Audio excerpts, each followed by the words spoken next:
Esa jovencita arrogante. ¿Acaso no sabe quién soy yo?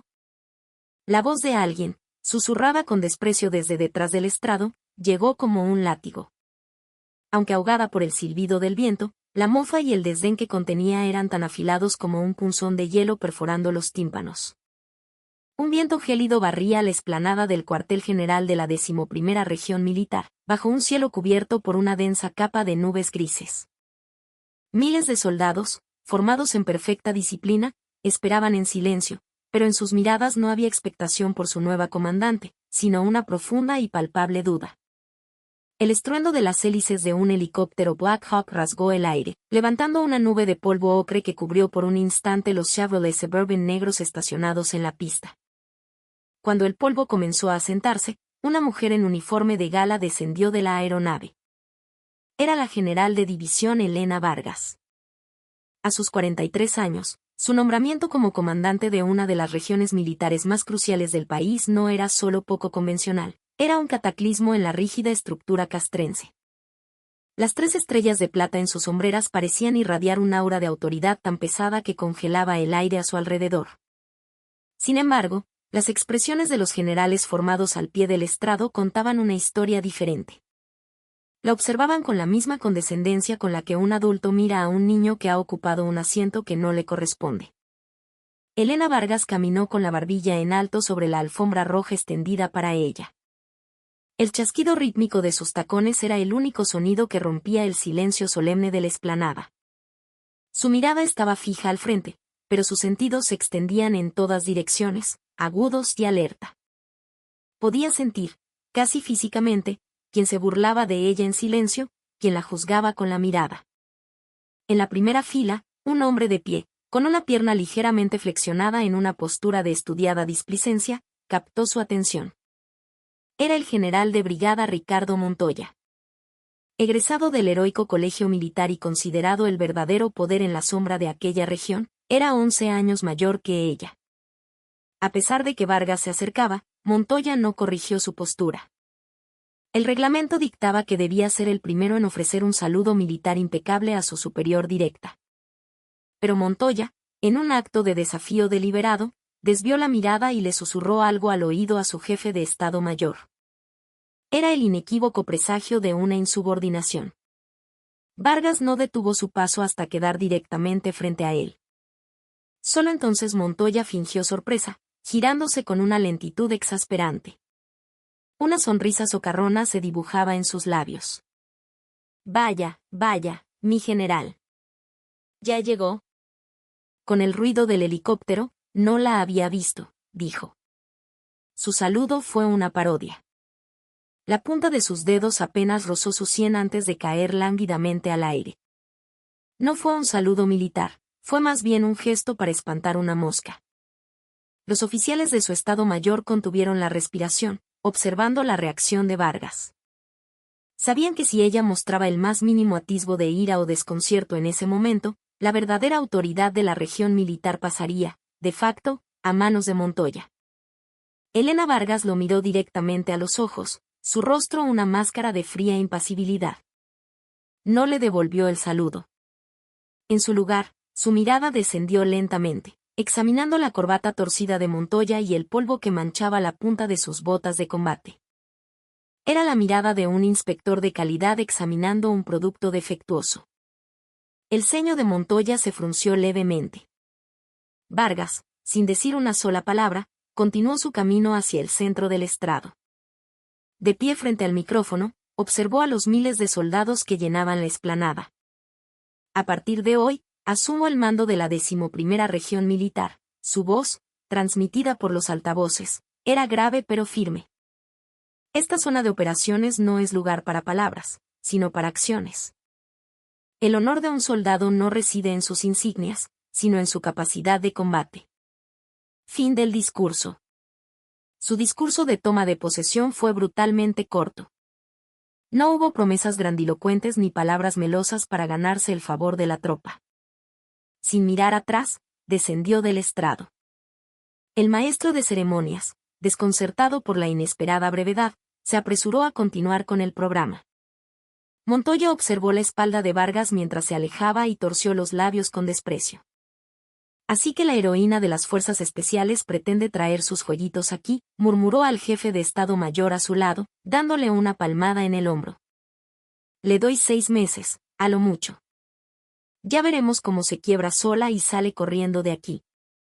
Los ojos de Montoya brillaron con la frialdad de una serpiente. Con la punta de su bota, aplastó un pliegue de la alfombra roja bajo sus pies. La guerra ya había comenzado. Una guerra sin disparos, una lucha contra enemigos disfrazados de aliados. La oficina del comandante de la región se sentía como un gigantesco congelador. Los muebles de caoba, herencia de su predecesor, desprendían un olor rancio a cuero viejo, y una corriente de aire frío se colaba por las rendijas de los ventanales. Elena Vargas estaba sentada en el enorme escritorio, revisando una pila de documentos de entrega-recepción que parecía una montaña. El único sonido en la habitación era el susurro del papel al pasar las páginas.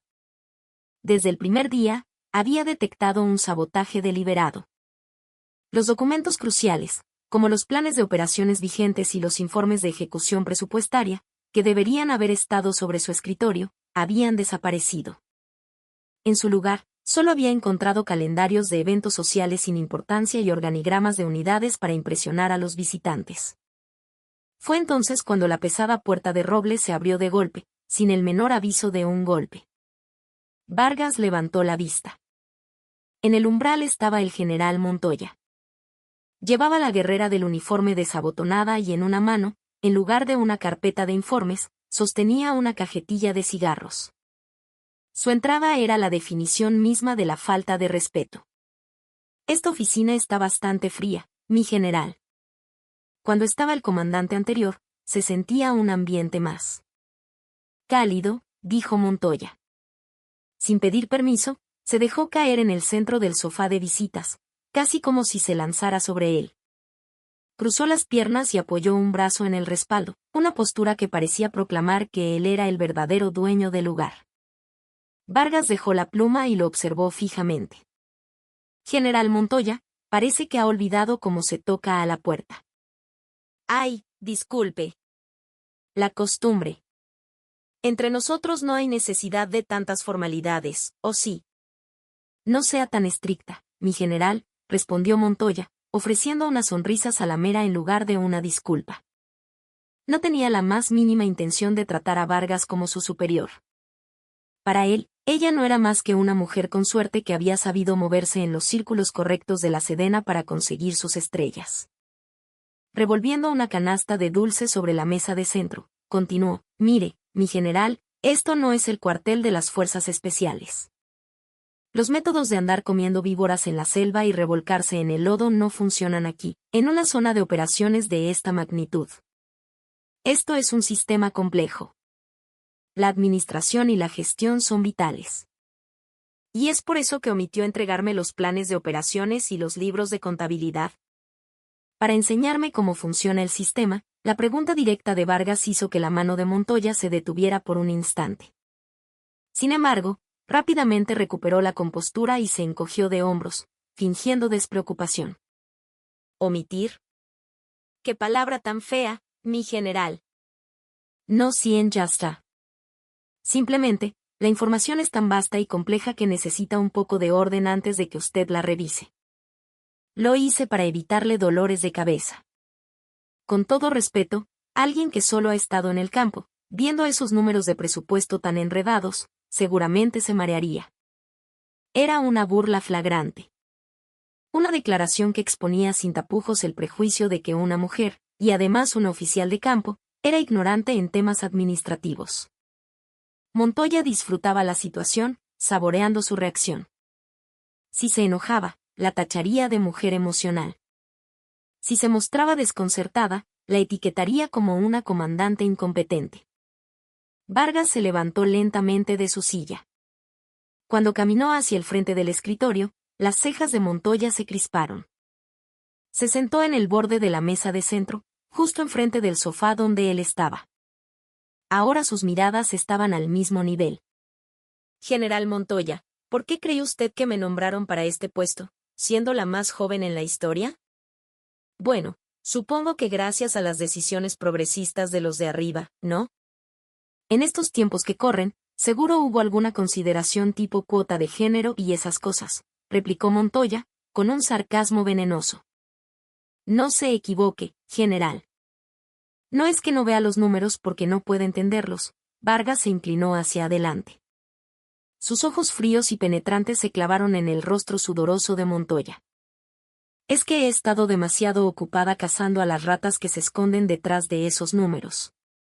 Quiero en mi escritorio, antes de que termine el día, los informes de ejecución presupuestaria de los últimos 3 años. Los originales.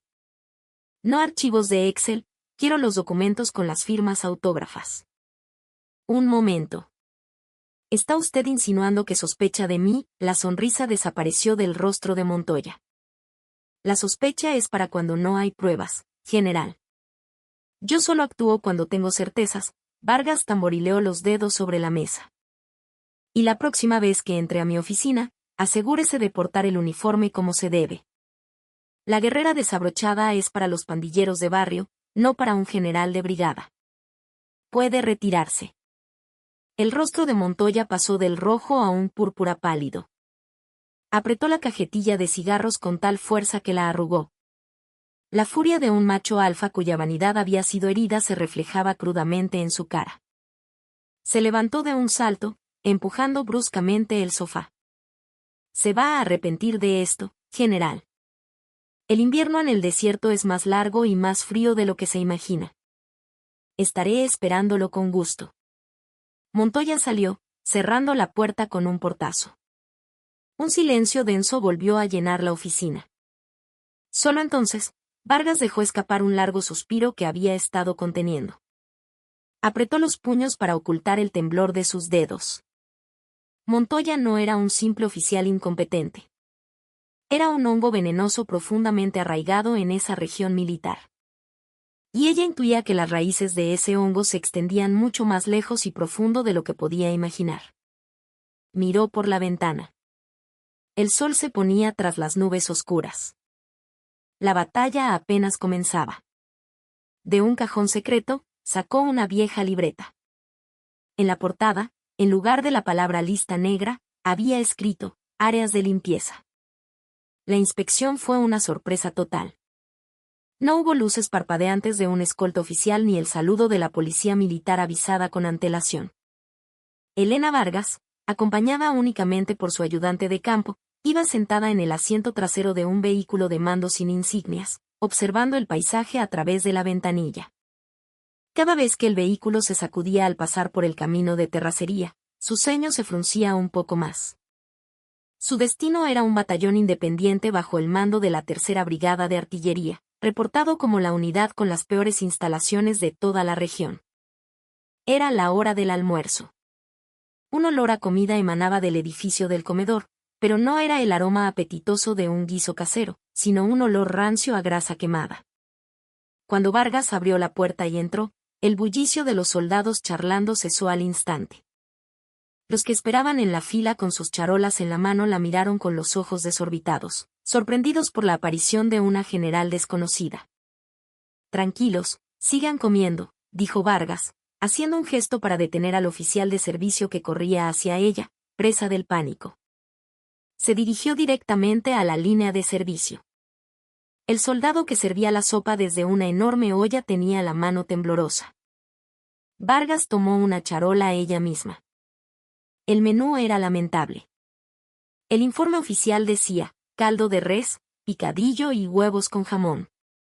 La realidad era desoladora. El líquido en la olla de la sopa era un caldo salado y aguado con unos cuantos trozos de papa flotando tristemente.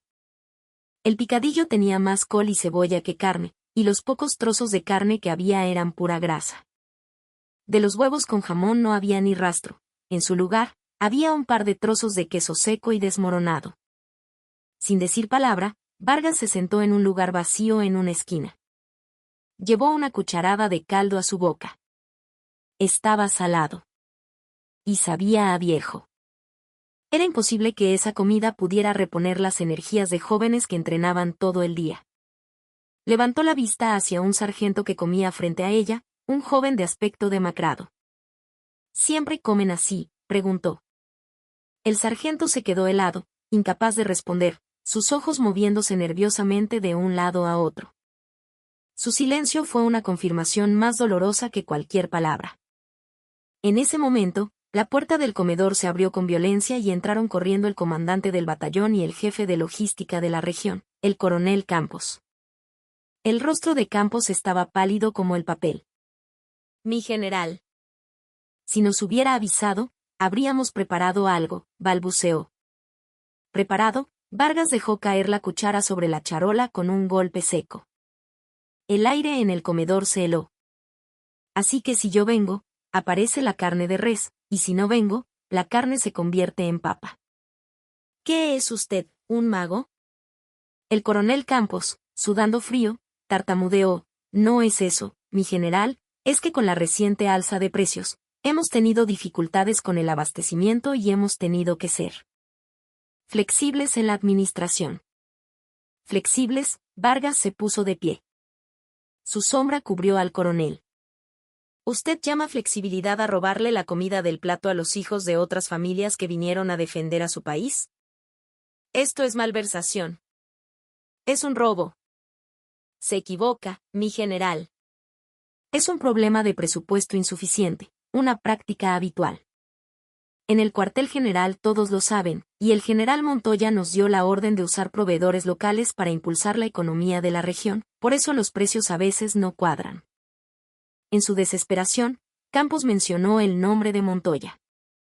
La mirada de Vargas se afiló. Así que estaban conectados. Una red de corrupción con empresarios locales que suministraban ingredientes de baja calidad a precios inflados, y alguien se quedaba con la diferencia. Vargas le entregó la charola a medio comer al coronel, casi empujándosela contra el pecho. Cómase esto. Todo. No deje ni una gota de caldo. Es la misma comida que sus soldados comen todos los días. Un oficial responsable de supervisarlos no debería tener problemas en comerla, ¿verdad? Y cuando termine, vaya a mi oficina y explíqueme de nuevo esa práctica habitual. Si su explicación no me satisface, más le vale que se prepare para quitarse ese uniforme. El coronel Campos miró el caldo aguado con cara de funeral. Vargas dirigió una breve mirada a los soldados, una mirada cargada de disculpa, y salió del comedor. Detrás de ella, el sonido de las cucharas contra las charolas de metal sonaba desolador. No se trataba de un simple caso de mala comida. Era la punta del iceberg de un sistema podrido hasta la médula. El centro de operaciones subterráneo, el búnker, parecía una cueva futurista. La luz azulada de docenas de monitores iluminaba la penumbra, y en la pantalla gigante del centro se desplegaba un complejo mapa de operaciones. El zumbido de los ventiladores y los proyectores añadía una capa de tensión al ambiente. Era la reunión final para planificar un ejercicio de maniobras a gran escala programado para el mes siguiente. Por lo tanto, este ejercicio debe llevarse a cabo de acuerdo con el escenario de defensa tradicional de fortaleza inexpugnable, centrándonos en la defensa de puntos estratégicos. No hay necesidad de buscarle tres pies al gato. Lo más sensato es seguir el método seguro y probado, concluyó el general Montoya, golpeando suavemente las líneas de defensa en el mapa con un puntero. Varios oficiales asintieron. Era el método de siempre, un ejercicio para cumplir, sin incidentes, para pasar el tiempo y que todos salieran bien en la foto. Odiaban el cambio. Elena Vargas, con los brazos cruzados, observaba la pantalla fijamente. Un método seguro y probado, su voz grave cortó el aire de la sala. General Montoya, ¿acaso el enemigo tiene la amabilidad de atacarnos únicamente por las rutas que consideramos seguras? Montoya, con una expresión de hastío, cambió el peso de su cuerpo a una pierna. Mi general, un ejercicio no es una guerra real. La prevención de accidentes es la máxima prioridad, y también debemos gestionar la fatiga de la tropa. Mover a decenas de miles de hombres no es lo mismo que infiltrarse con un pequeño equipo de fuerzas especiales para reventar objetivos. Una vez más, sacaba a relucir su pasado en las fuerzas especiales. Era su forma de pintarla como una general a medias, sin experiencia en el mando de grandes unidades convencionales. Algunos oficiales a su alrededor se taparon la boca para disimular una risita. Vargas se levantó lentamente. Caminó hacia el frente, pero Montoya no se movió para cederle el paso. Se quedaron frente a frente en un extraño duelo de voluntades. Sin inmutarse, Vargas manipuló el mapa en la pantalla. Las líneas de defensa fueron reemplazadas por una avalancha de flechas de ataque rojas. La defensa es una postura pasiva. El núcleo del ejercicio que he diseñado se basa en el ataque preventivo y la movilidad a alta velocidad. Desplazaremos a nuestra fuerza principal en el momento y por la ruta que el enemigo menos espera. Por favor, Montoya soltó una carcajada y arrojó el puntero sobre la mesa. El golpe resonó en el búnker. Era una provocación abierta. ¿Está escribiendo una novela, mi general? ¿Mover unidades blindadas a esa velocidad por este terreno montañoso?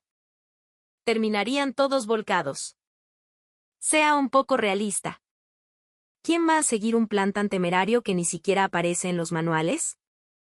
Alzó la voz, tratando de intimidarla. Presionados por su agresividad, los demás oficiales ni siquiera se atrevían a respirar. Montoya creía que había ganado. No podía tolerar que una mujer, una advenediza, se atreviera a cuestionar su plan de operaciones. Pero Vargas no parpadeó. Miró al exaltado Montoya con una expresión impasible, como si observara a un niño haciendo un berrinche. General, los manuales son solo el registro de la guerra pasada. La próxima guerra no se peleará siguiendo el manual. ¿Qué dice? Y si no podemos mover nuestros tanques por miedo a que se vuelquen, entonces esos tanques no son más que un montón de chatarra. Cuando un comandante tiene miedo, sus soldados mueren, la voz de Vargas era queda, pero su determinación era de acero. Si tiene miedo, retírese. Yo dirigiré las operaciones. Un silencio sepulcral cayó sobre la sala. El rostro de Montoya se enrojeció de ira. Había sido humillado públicamente. Apretó los puños, temblando, y la fulminó con la mirada. Tendrá que asumir la responsabilidad. Si ocurre un solo accidente, no me quedaré de brazos cruzados. La responsabilidad es el privilegio y el deber de un comandante. La asumiré con gusto, replicó Vargas con frialdad, y luego se dirigió a su jefe de Estado Mayor. Modifique todo el plan de operaciones. Lo quiero en mi escritorio mañana a primera hora. Fin de la reunión. Salió de la sala, tratando a Montoya como si fuera invisible.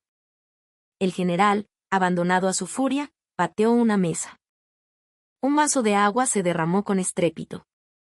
Sus ojos brillaban con un odio asesino. Adelante.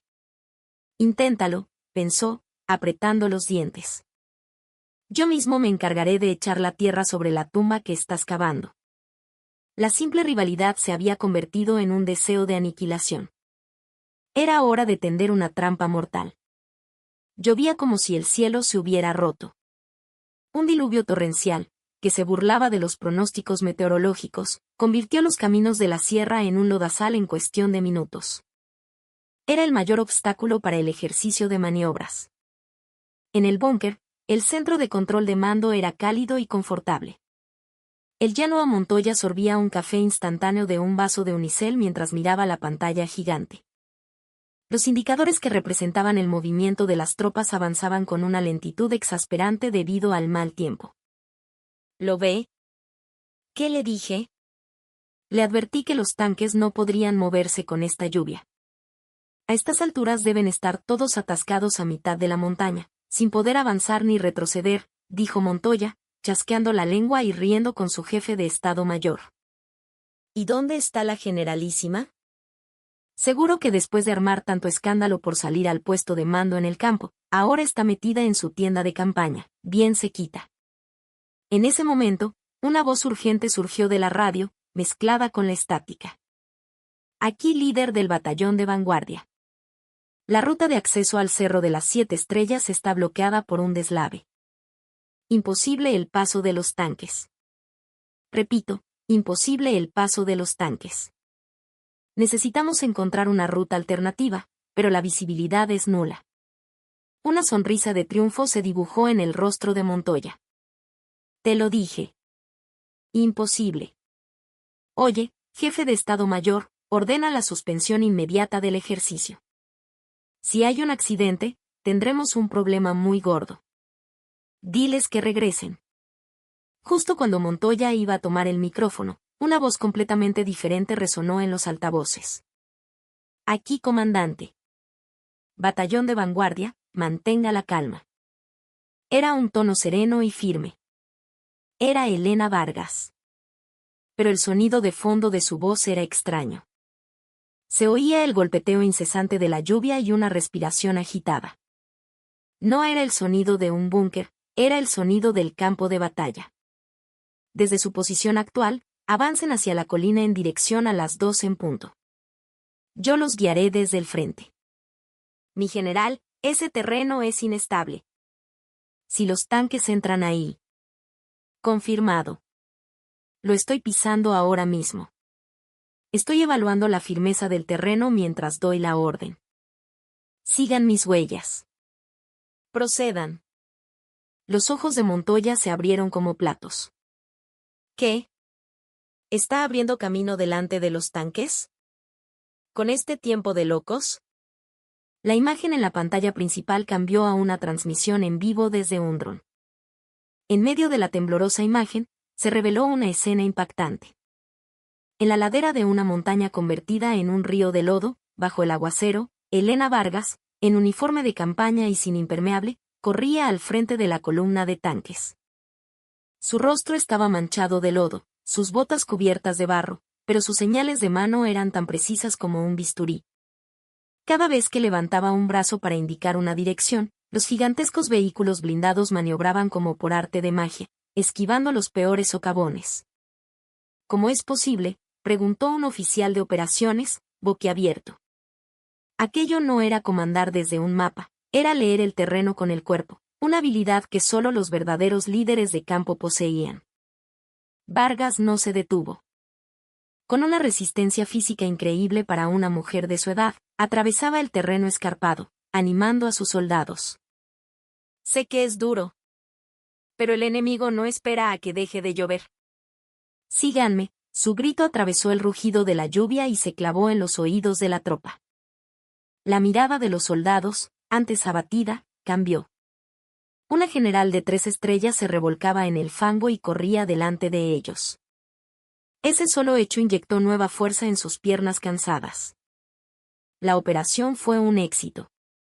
Tomaron la colina objetivo 30 minutos antes de lo previsto. En el búnker, los oficiales del Estado Mayor miraban la pantalla, atónitos. Luego, sin que nadie diera la orden, comenzaron a aplaudir. Solo Montoya permanecía en silencio, apretando el vaso de unicel arrugado, temblando de rabia. En la pantalla, la imagen de Elena Vargas, cubierta de lodo, limpiándose la lluvia de la cara, parecía mirarlo directamente a través de la cámara. Aquello no había sido un simple ejercicio. Había sido la demostración irrefutable de su valía como soldado de campo. El ejercicio fue un éxito rotundo, pero Ricardo Montoya estaba ocupado manipulando los informes. Posible riesgo de seguridad debido a la imprudente orden de maniobra de la comandante de región. Crisis evitada gracias al oportuno consejo de su Estado Mayor. Con astucia, minimizó los logros de Vargas e infló su propio papel. Sin embargo, cuando Vargas recibió el informe, no se enfadó. Al contrario, esbozó una leve sonrisa y asintió. Tiene razón, general Montoya. Fui demasiado impulsiva. Es evidente que usted conoce esta región mejor que nadie. La actitud dócil de Vargas disipó las sospechas de Montoya, quien se sintió triunfante. Ah, ahora sí nos entendemos. Por eso le digo, mi general, de ahora en adelante, escuche un poco más mis consejos. En este negocio, la experiencia es lo que manda, ¿no cree? De acuerdo. Por el momento, le delego la gestión operativa de las unidades y las relaciones externas. Yo me encargaré del seguimiento post-ejercicio. Vargas fingió dar un paso atrás. Montoya salió de la oficina rebosante de alegría, incluso tarareando. Tan pronto como su figura desapareció tras la puerta, la sonrisa de Vargas se desvaneció, reemplazada por una expresión gélida. Presionó un botón oculto bajo su escritorio. Momentos después, una puerta secreta en una de las paredes se abrió y un hombre de traje oscuro entró. Era el jefe de la Policía Judicial Militar de la región. ¿Cayó en la trampa?, preguntó Vargas. Sí, mi general. Ha bajado la guardia por completo. ¿Cree que ha ganado?, respondió el hombre. Este es el momento perfecto, cuando su soberbia está en su punto más alto. De la investigación al coronel Campos, el de logística que destapamos en la inspección del comedor, aquí están los estados de cuenta de sus finanzas personales y su registro de llamadas, dijo Vargas, arrojando un sobregrueso sobre la mesa. Él es solo la cola del alacrán. La cabeza es Montoya.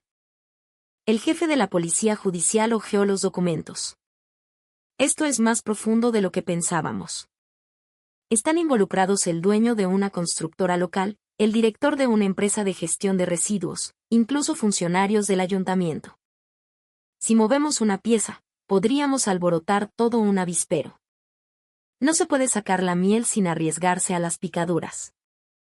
Atacaremos primero el eslabón más débil, ahora que se sienten seguros, dijo Vargas, acercándose a la ventana y levantando ligeramente una persiana. En la explanada, Montoya subía a su vehículo oficial y se dirigía a algún lugar. Probablemente a otra de sus reuniones con los caciques locales para celebrar con tequila. Cite al coronel Campos discretamente. No una citación oficial, sino una charla personal. Muéstrele estos libros de contabilidad y ofrézcale un trato. ¿Un trato? Si entrega a Montoya, le prometemos clemencia. Campos es un simple peón que seguía órdenes. Es un cobarde. En cuanto le hagamos ver que Montoya lo sacrificará sin pensarlo, cantará como un pájaro. Los ojos de Vargas brillaban como los de un depredador acechando a su presa. Y avise también al jefe de auditoría interna. Que la auditoría de seguridad programada que empieza mañana parezca una simple rutina, pero que en realidad revise los servidores del departamento de logística. Quiero que recuperen hasta el último archivo borrado. Entendido. Pero, mi general, si Montoya se da cuenta, su contraataque será brutal. Tiene muchos contactos en la política. Política, Vargas soltó una risa seca. En el momento en que un soldado empieza a coquetear con la política, deja de ser soldado y se convierte en un mercachifle. Y a los mercachifles hay que tratarlos como tales. Esa cuerda de la que él cree que se sujeta, yo me encargaré de convertirla en una cuerda podrida. Miró el calendario en su escritorio. La reunión de comandantes que ella presidiría el mes siguiente.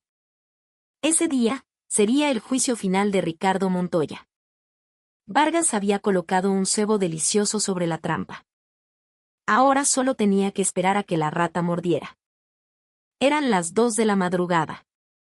El edificio del cuartel general estaba sumido en un profundo silencio. Solo en la sala de servidores del sótano, el zumbido de las máquinas rompía la calma. Elena Vargas, de brazos cruzados, vigilaba atentamente un monitor. A su lado, 2 especialistas en ciberseguridad tecleaban furiosamente, con los ojos enrojecidos por el cansancio. Lo encontramos. Una partición oculta en la computadora personal del coronel Campos, informó uno de ellos. Vargas se inclinó sobre la pantalla. Dentro de la carpeta desencriptada había 2 archivos de Excel, registro de mantenimiento de instalaciones, oficial, y registro de gastos, real. Una contabilidad doble. Al abrir los archivos, una marea de números rojos llenó la pantalla. El presupuesto para reemplazar las paredes llenas de moho en los dormitorios de los soldados había sido recortado bajo el pretexto de un aumento en el costo de materiales. La diferencia había ido a parar directamente a una empresa constructora local, Constructora del Norte. Y ese dinero, a su vez, era lavado y depositado como cuota de membresía en un club social llamado Pegaso. Pegaso. La organización privada que fundó Montoya, murmuró Vargas con voz gélida. Los registros eran un desfile de atrocidades. El combustible destinado a la calefacción de los puestos de avanzada en la sierra se desviaba para calentar la residencia de Montoya. El presupuesto para incentivos a la tropa se había transformado en facturas de whisky de lujo. Esto va más allá de una simple malversación. Bajo el Código de Justicia Militar, esto amerita un castigo severo, dijo uno de los especialistas, negando con la cabeza. No podemos conformarnos con esto. Esto es solo el rastro del dinero. Necesitamos pruebas físicas de que ese dinero terminó en el bolsillo de Montoya. Vargas miró los números en la pantalla como si quisiera memorizarlos. Las fechas en que el dueño de la constructora se reunía con Montoya y las fechas de las transferencias de dinero coincidían de manera sospechosa. Verifiquen la agenda de Montoya para mañana. Seguramente tendrá programada una reunión de golf con el dueño de Constructora del Norte, bajo el pretexto de una junta del Consejo de Seguridad Local. Preparen un equipo de vigilancia con agentes de la policía militar que no sean conocidos. Llévense equipo de escucha. Entendido, mi general. Vargas se recostó en la silla y miró al techo. La luz fluorescente era fría y cegadora. Mientras sus soldados temblaban en barracones helados, su segundo al mando usaba su dinero para poner la calefacción. Una ola de furia la invadió, pero la reprimió con una disciplina de hierro. Un cazador que se emociona, hace ruido al pisar. Era el día en que llegaría el equipo de inspección del Estado Mayor de la Defensa Nacional. El general Montoya parecía estar de excelente humor desde la mañana. Había ideado el plan perfecto para poner en aprietos a Vargas. Justo antes de la llegada de los inspectores, le dio una orden discreta a su jefe de operaciones. Oye, el mapa de situación clasificado como secreto, ese que está junto al monitor. No lo guardes en el cajón por un rato. Déjalo ahí, sobre la mesa. Como si fuera un descuido. Pero, mi general. Eso es una falta grave de seguridad. La responsabilidad recaerá sobre la comandante, objetó el oficial. Por eso mismo te lo estoy pidiendo. Hay que demostrar que desde que llegó la nueva comandante, la disciplina de seguridad se ha relajado. La responsabilidad final es del que manda, no, dijo Montoya con una sonrisa maliciosa. El jefe de operaciones, con expresión incómoda, dejó el mapa sobre la mesa. Poco después, los inspectores del Estado Mayor entraron en la sala de situación. Montoya, como si hubiera estado esperando el momento, los guió hacia el área de operaciones. Y esta, señores, es la sala de situación, el corazón de nuestra región. Como pueden ver, mantenemos una seguridad impecable. Un momento. ¿Qué es esto? Montoya señaló el mapa sobre la mesa con un gesto exagerado. ¿Por qué este mapa clasificado está aquí, a la vista de todos? Comandante Vargas, esto es inaceptable. La gestión de seguridad es un desastre. Las miradas de los inspectores se clavaron en Elena Vargas, que acababa de entrar. Montoya celebró en silencio. Sin embargo, la expresión de Vargas era de una calma absoluta. General Montoya, ¿acaba de decir que ese mapa está a la vista de todos? Pues claro que lo está. El reglamento es claro. Los documentos clasificados deben guardarse en la caja fuerte inmediatamente después de su uso. Vargas levantó una mano para interrumpirlo y le hizo una seña al oficial de seguridad. Este se acercó a los inspectores y les mostró una tablet. Señores inspectores, esta es la grabación de la cámara de seguridad. Muestra cómo, hace 10 minutos, el jefe de operaciones, por orden del general Montoya, sacó el mapa de la caja fuerte y lo colocó deliberadamente sobre la mesa. El rostro de Montoya se tornó blanco. En la pantalla de la tablet se veía claramente cómo le susurraba algo al jefe de operaciones y este, a continuación, sacaba el mapa. No había audio, pero la puesta en escena era innegable. Y aquí tenemos también la declaración firmada del jefe de operaciones, donde confiesa que el general Montoya le ordenó montar esta escena para desacreditar a la comandante durante la inspección. Vargas se acercó al petrificado Montoya. La seguridad nacional no es un juego, general. Usar las normas de seguridad para atacar a un compañero de armas es casi un acto de traición. Señores inspectores, Solicito que este asunto no se trate como una simple falta, sino como un caso de insubordinación y obstrucción a las labores de seguridad. La expresión del inspector jefe se endureció como el granito mientras miraba a Montoya. General, ¿ha perdido usted el juicio? Esto requerirá una investigación a fondo por parte de Asuntos Internos. Montoya abrió y cerró la boca, intentando articular una excusa, pero no le salieron las palabras. Había caído en su propia trampa. Vargas pasó a su lado, mirándolo como si fuera un insecto. Para tender una trampa, hay que cavar más profundo. Ella ya había visto el fondo de ese agujero desde el principio. La posición de Ricardo Montoya se debilitó drásticamente. Tras el incidente de seguridad, sufrió una humillación pública, y los oficiales que antes lo seguían ciegamente comenzaron a marcar distancia. Elena Vargas aprovechó la oportunidad para abrir una brecha en sus filas. Una tarde lluviosa, Vargas convocó a un grupo selecto de oficiales a una modesta taquería a las afueras de la base. Eran los marginados, oficiales competentes que no encajaban en el círculo de Montoya y que, por ello, habían sido relegados a puestos sin importancia o sus ascensos habían sido bloqueados. Mi general, un lugar como este, dijo el jefe de inteligencia, levantándose torpemente. Vargas les hizo un gesto para que se sentaran. Quitémonos las insignias por esta noche.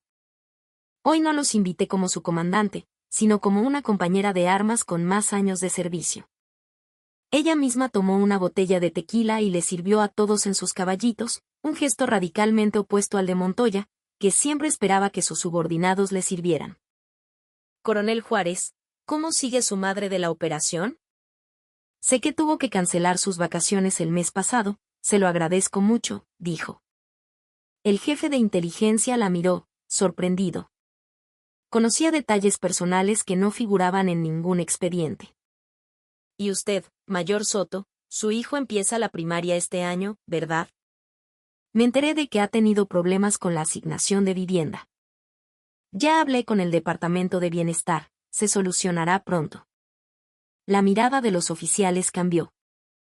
Hasta ahora, siempre habían sido tratados como piezas de recambio. Montoya se llevaba el crédito por los éxitos y culpaba a sus subordinados por los fracasos. Pero Elena Vargas se interesaba por sus vidas. Yo no sé de política. Tampoco sé cómo hacerle la barba a los de arriba. Lo único que sé es que un soldado debe demostrar su valía con resultados, y la nación debe recompensar ese esfuerzo de manera justa, dijo Vargas, levantando su caballito. Nuestra región está podrida. Y yo pienso extirpar esa podredumbre. Para ello, necesito la habilidad y la experiencia de ustedes. No les pido que me ayuden por mí, sino por el honor de este uniforme que vestimos. La sinceridad de sus palabras los conmovió. Alguien sorbió por la nariz. El coronel Juárez, con una expresión decidida, levantó su vaso. Mi general, la semana pasada el general Montoya me ordenó destruir unos registros de escuchas. Hice una copia del original.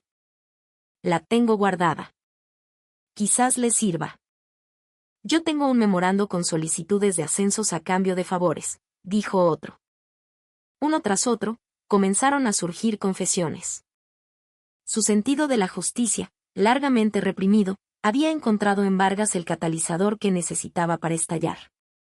Vargas los miró a cada uno a los ojos y asintió. La muralla que protegía a Montoya comenzaba a derrumbarse desde dentro.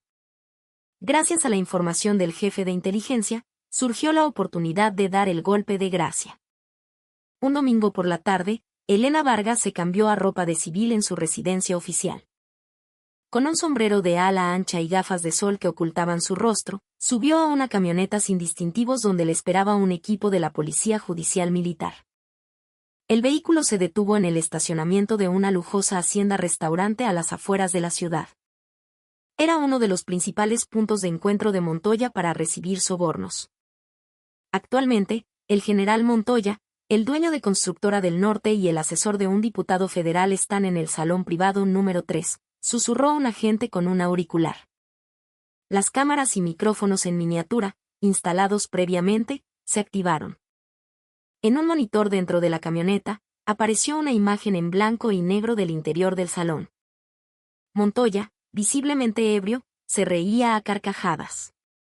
Ah, señor Beltrán, gracias a usted la remodelación de mi casa de campo quedó de lujo. Pienso retirarme allí, y me ha encantado el resultado. El constructor deslizó un sobre grueso, evidentemente lleno de dinero, sobre la mesa. Mi general, sobre el nuevo proyecto de modernización de los dormitorios de la tropa. ¿Sabe? Sería de gran ayuda si pudiera echarle un vistazo a los planos antes de que salga la licitación. Ya sabe, para ajustar un poco los costos. Ja. No se preocupe por eso. Ya le dije al de logística que se los pase a usted primero. Pero... Usted me entiende, ¿verdad? Mi hijo se va a estudiar al extranjero y, bueno, la colegiatura es algo cara. Por supuesto, mi general. Cuente con ello, yo me encargo. La cámara grabó el momento exacto en que Montoya tomó el sobre y lo guardó en el bolsillo interior de su saco. Fuga de información militar, soborno, abuso de poder. Pruebas irrefutables. Vargas se quitó los auriculares. Sintió náuseas. Los soldados se quejaban de las ratas en sus viejos dormitorios, mientras el segundo al mando de la región vendía el contrato de su remodelación para pagar los estudios de su hijo. Confirmen la grabación.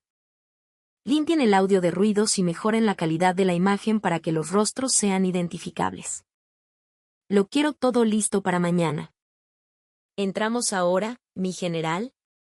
¿Podemos arrestarlo en flagrancia?, preguntó un agente. No, Vargas negó con la cabeza. Si lo atrapamos ahora, cortará lazos y buscará una salida. Necesitamos un momento más dramático. Lo desenmascararemos cuando se sienta más seguro y arrogante, delante de todos sus subordinados. Miró con frialdad el letrero de la hacienda. Próximo lunes, reunión de emergencia de todos los comandantes. Ese será tu día del juicio, Montoya. En su mano, Vargas sostenía una memoria USB con todas las pruebas. No era un simple dispositivo de almacenamiento. Era la espada de la justicia. Lunes, 9 de la mañana. Un pesado silencio reinaba en el gran auditorio del cuartel general. Comandantes de división, de brigada, jefes de Estado Mayor y comandantes de unidades especiales habían sido convocados a una reunión extraordinaria.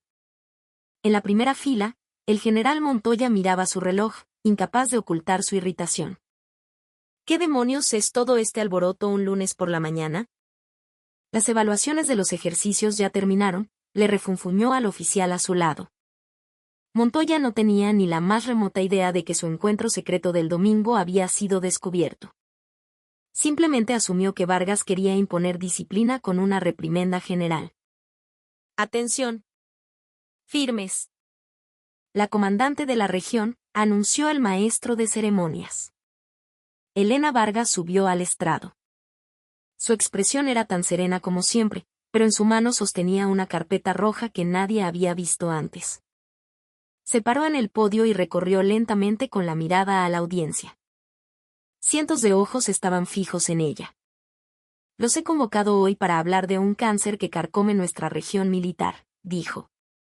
Un murmullo recorrió la sala ante su primera frase. Montoya resopló y se cruzó de brazos, pensando, otra vez el mismo sermón sobre la disciplina.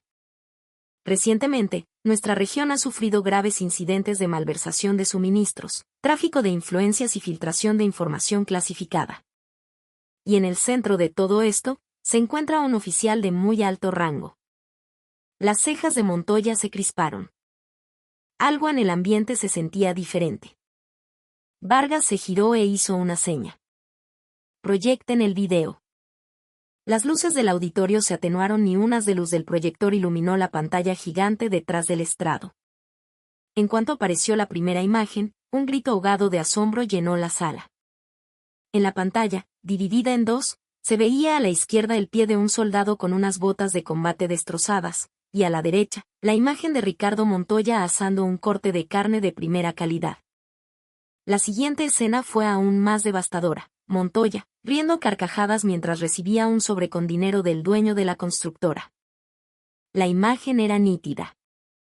No. ¿Qué es eso?, gritó Montoya, poniéndose de pie de un salto. Apaguen eso. Apáguenlo ahora. Es un montaje.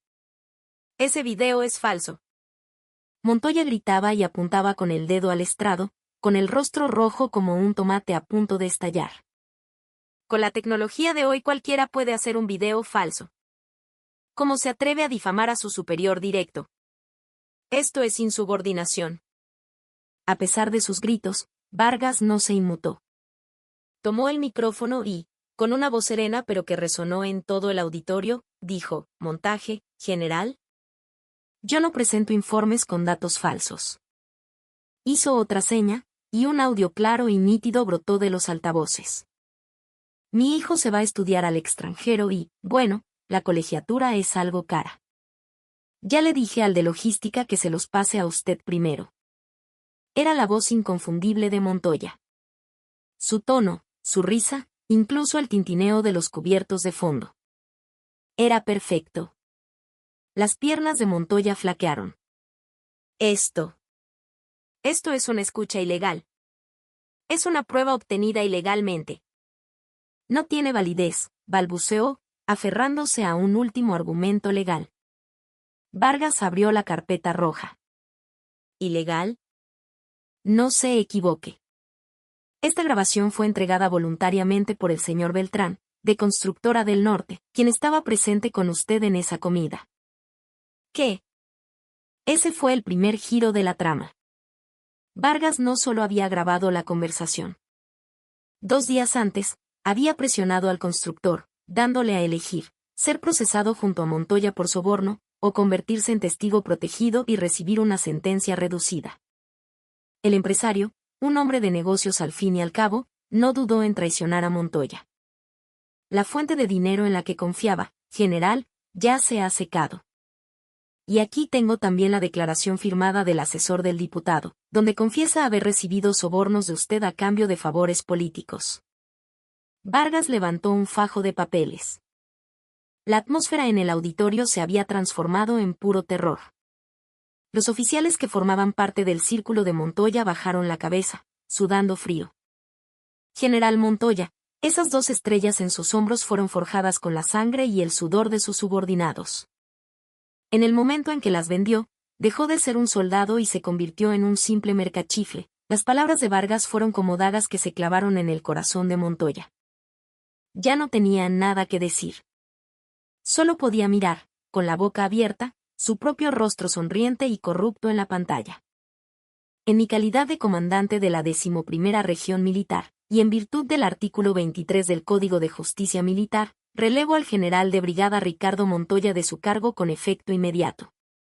Tras su declaración, las puertas traseras del auditorio se abrieron. Agentes de la Fiscalía Militar y de la Policía Judicial entraron. En sus manos llevaban una orden de arresto. Cuando los agentes se acercaron, Montoya retrocedió. «No saben quién soy. Soy Ricardo Montoya. Llamen al diputado». «Sí, al diputado». «¿Dónde está mi teléfono?». Buscaba desesperadamente el apoyo de su padrino político. Fue entonces cuando Vargas, con una sonrisa gélida, sacó su propio teléfono y activó el altavoz. «¿Quiere que le comunique con el diputado?». «Justo acabo de hablar con él». Una voz grave de hombre se escuchó desde el teléfono. «General Vargas, ¿se ha resuelto el asunto con ese individuo?». «¡Qué barbaridad!». «Usando mi nombre para sus fechorías». «Proceda con todo el peso de la ley». «Yo a ese señor apenas lo conozco». Ese fue el segundo y definitivo giro. Antes de actuar, Vargas había enviado el dossier completo de la corrupción de Montoya a su protector político, con una advertencia educada: si lo protegía, su nombre también aparecería en las noticias. El astuto político había cortado lazos con él al instante. Al escuchar la voz desde el teléfono, Montoya se derrumbó por completo.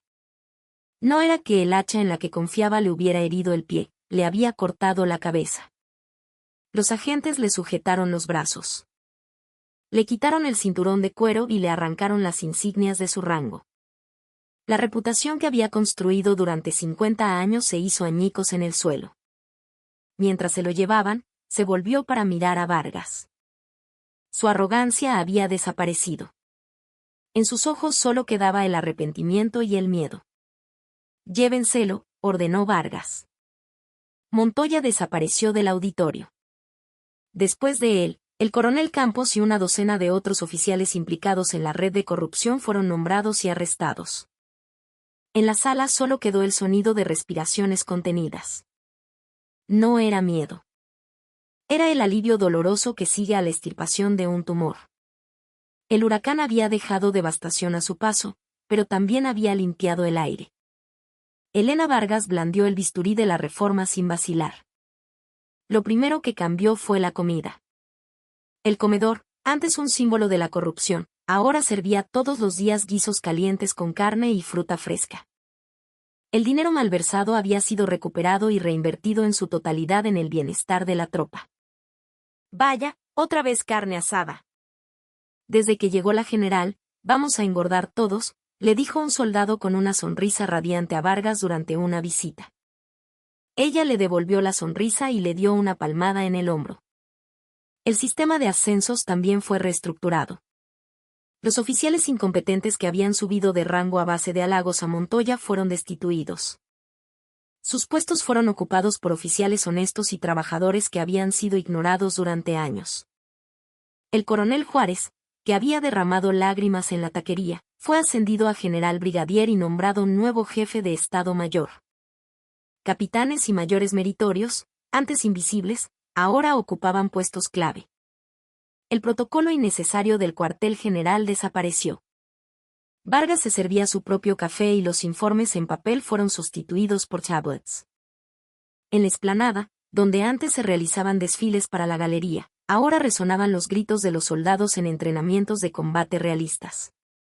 Por supuesto, hubo resistencia. Empresarios locales protestaron y desde el alto mando llegaron miradas de preocupación. Pero Vargas siempre respondía con la misma frase: lo demostraré con nuestra capacidad de combate. Y cumplió su palabra. 6 meses después, en la competencia anual de las unidades de élite del ejército, la 11ª región militar, que había sido la última durante años, obtuvo el primer lugar con una puntuación abrumadora. En los ojos de los soldados ya no había derrota, sino orgullo. En los de los oficiales, la adulación había sido reemplazada por la pasión. Era el renacimiento de una verdadera legión de acero. El tiempo pasó volando. 2 años después, llegó el día de la ceremonia de despedida de la general Vargas. Durante esos 2 años, se había convertido en una leyenda. La región que a su llegada era conocida como un nido de ineptos, ahora era temida por sus enemigos como la punta de lanza más afilada del ejército. En la explanada, miles de soldados estaban formados, igual que 2 años atrás. Pero el ambiente era completamente diferente. La fría duda y el cinismo habían desaparecido, reemplazados por un profundo respeto y una palpable tristeza. Vargas subió al estrado y ofreció su último saludo. En su rostro se adivinaban finas arrugas, medallas grabadas por las tormentas de los últimos 2 años, pero su mirada seguía siendo tan clara y profunda como siempre. Queridos soldados de la 11ª región. No he sido una hermana mayor cálida para ustedes. En cambio, los he presionado hasta el límite para que se convirtieran en guerreros capaces de sobrevivir en el campo de batalla. Su voz tembló por un instante. Pero recuerden esto, si fui estricta, no fue porque no los quisiera, sino porque no estaba dispuesta a perder a ni uno solo de ustedes. Ustedes son mi orgullo y el escudo de esta nación. Tras su breve discurso, descendió del estrado. Era el momento de recorrer la explanada en el vehículo de inspección. Y entonces ocurrió. Nadie supo quién empezó. Un soldado en las filas se quitó de repente su gorra de campaña y la lanzó al aire. Y empezó a aplaudir. Fue una señal. Miles de oficiales y soldados, rompiendo el protocolo, comenzaron a gritar y a aplaudir. Era algo que no estaba en ningún reglamento. El estruendo de los aplausos ahogó la música de la banda militar y cubrió toda la explanada. Gracias, mi general. La respetamos. Cuídese mucho. Ante los gritos sinceros que surgían de todas partes, Los ojos de Elena Vargas, la dama de hierro, se enrojecieron. Levantó una mano temblorosa y realizó un saludo militar. El más perfecto y disciplinado de su vida. Los aplausos no cesaron hasta que su vehículo salió por la puerta principal. El mismo camino por el que había entrado 2 años antes entre el polvo y las burlas, ahora lo abandonaba convertida en una leyenda. En el lugar que Elena Vargas dejó vacío, en el asta de la explanada, una bandera de México, nueva y reluciente,